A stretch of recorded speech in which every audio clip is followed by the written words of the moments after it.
We are at Creative Allies again, and today we are on the ground at Fame Week, and we've got a very special guest. I mean, all our guests are special. We have Siv Ngesi, who does a number of things, but mainly known for being a really good guy, a really funny guy.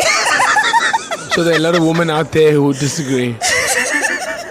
And so we just want to get insight into his illustrious career. I mean, Siv, you're an actor, and I see sometimes that you're a comedian, which I'm very interested in. So let's take it from the beginning. How did you know that you were meant to be on stage? When did it click for you? I think for me, I've always been told that I'm disruptive in class, I'm loud, I'm hyperactive. My mother was a principal, so she put me in speech and drama. She put me in sport. So wise woman. She celebrated my energy and celebrated my outspokenness. There was no plan B. The only plan B was enforcing plan A. I never had I knew I was going to be a performer, and if I wasn't a performer, I would have failed and I would have been a beggar on the street.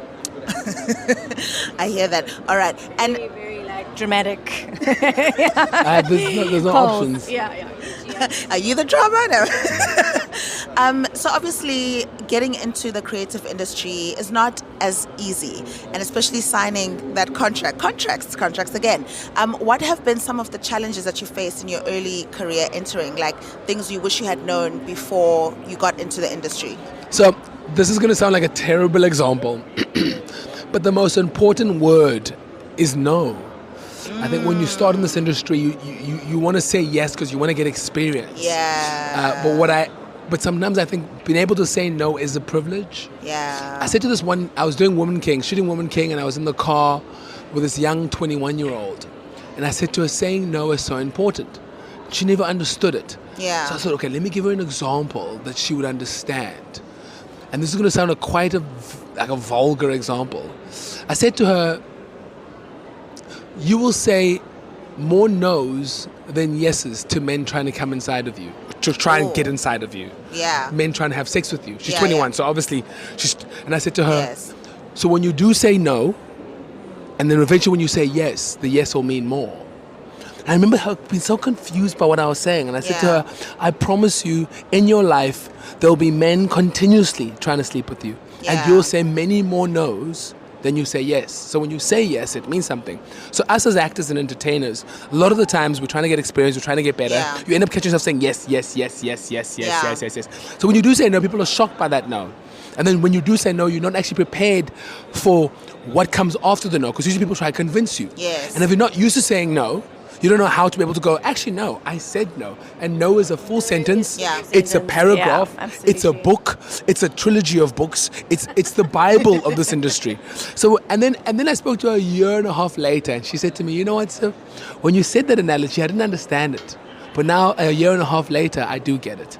No is so important.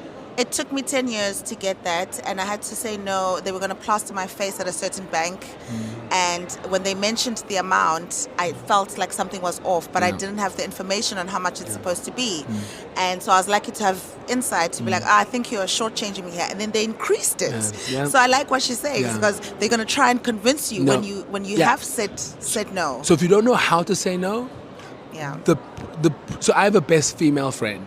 She's the master of saying no to men. I watch it from a distance. Then I have another friend who's not good at saying no to men. So when she says no, then it's always like, and then my best friend's always like, no. Did I stutter? Kind of a thing. And I think a great example, I auditioned for a part recently. I didn't get it.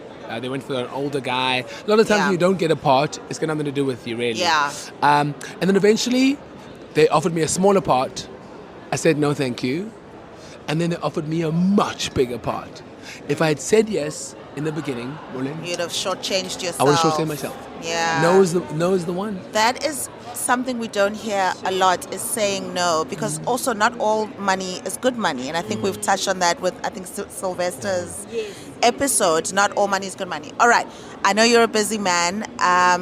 What's the biggest no you've said to, if you can share? And what's the biggest yes you have said to that we're so grateful to say yes to? And then a letter to a younger Siv entering the industry. An important no, I think for me, it's not about underpaying me. it's undervaluing me. That's like such a good distinction. Yeah, people don't think of it in those terms. They think about it Yeah. in money, but it's actually Guys, not that. I can have 2 million in my account. Yeah. If you offering me a chappie, you're selling a chappie to me for 5 rand. I don't care how much money you have. I want the value of the chappie. Period. The most important yes was picking myself. I said yes to myself. I said yes to me that you're talented enough. I said yes to you may fail, but you're just going to be learning. And continuously, I think my mission is to say yes. 'Cause I got asked who's my my role model. And there's all the cliches of all the heroes, whatever. My role model is the man I have the potential to become. And each morning I wake up, I say yes to him. Yeah. I say yes. I say, let's be that guy.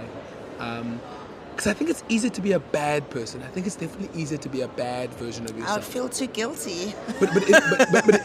But I don't think people tell us. an unrealized version of yourself. Yes, but people don't realize it's actually to be great and the best version of yourself is not actually natural. It's I easier get to that. be a bad I get version that. of yourself. I get that. Discipline sucks. Yeah. Like being disciplined, getting up, Yeah. doing the same stuff, Yeah. being consistent. Yeah. Like, it's not fun. No. So I'll give you a bad example. Today I saw these kids passing my boxing gym. They were smoking in their uniform. I screamed and I shouted. And people at the gym were like, oh, I was like, no, they will be my problem later. Yes. Right? It starts So for me, young. discipline equals happiness. Now when people say, what does that mean? I said, no, discipline. I think the world has turned not a blind eye, but people have a negative connotation to what discipline is. Because we think of discipline as people, our parents disciplining us. Yeah. But for me, discipline equals happiness. And we think of it in a limiting way Yeah. you're stuck now in this box So and you if can't there's have a cake fun. in front of me, I'm not going to eat it now, and I'll be happy later with the results. But people only think of the now. But discipline equals happiness. If I do that, if I do that run, the results will make me happier than the taste of that cake.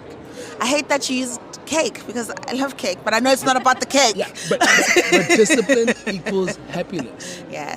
Thank you. And then a letter to your younger self. The younger self, you are more than enough. Your dreams must continue to scare you, and you're great. You are as great as you tell everyone that you are.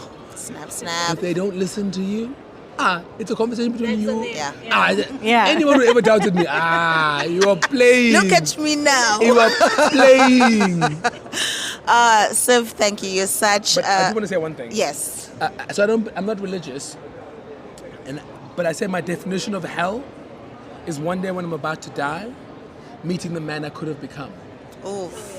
I'm sitting there, I'm about to die, and this man walks in and he goes, if you had just. But my definition of happiness is that guy who's about to die being the same guy who I come meet. And that's my mission in the industry as well. In Zulu, we would say inamandla. Inamandla. Thank you so much for sharing your insights with us, and we can't wait to see more of your projects and just more of you in general. Anything? No, thank you. All good. Thank you. All right, amazing. This was another spectacular episode of Creative Allies, and allies being allies On the ground. on the ground.